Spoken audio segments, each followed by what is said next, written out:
Money laundering is a way for criminals to hide the cash proceeds of their illegal schemes. There are several ways to do this.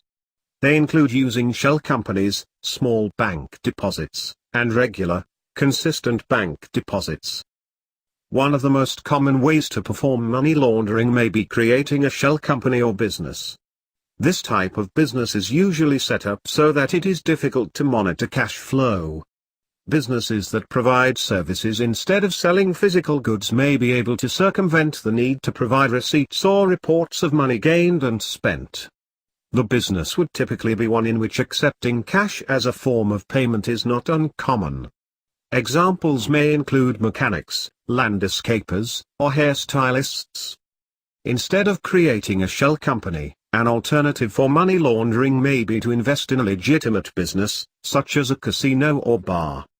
The launderer can combine his illicit funds with the real income of the business or use the company's bank accounts to conceal the funds. Another method of money laundering involves making steady, consistent, legitimate deposits at a bank before the actual laundering occurs. This helps to establish a track record for the individual or business, so that when a similar amount of illicit funds are deposited, no suspicion is aroused. Bank tellers are usually trained to be aware of very large deposits and withdrawals. In the US, for example, transactions involving amounts over $US 10,000 must be reported to the Financial Crimes Enforcement Network, or FINCEN, as significant cash transactions. To avoid such detection, it is generally a common money laundering method to make small deposits and withdrawals across several bank accounts.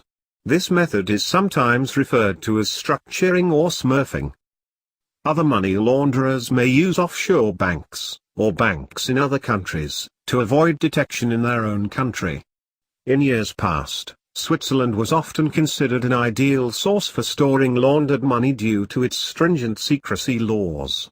Due to pressure by the US government, however, it is now easy to keep watch over transactions that occur at Swiss banks. Other banks that may be used in money laundering can be found in places such as Hong Kong, Aruba, Ghana, and other countries. Rather than make deposits in legitimate banks, some money laundering schemes use underground banks. These banks are not investigated by the government, and leave no paper trail. Such banks must therefore operate on a trust system among those who use them.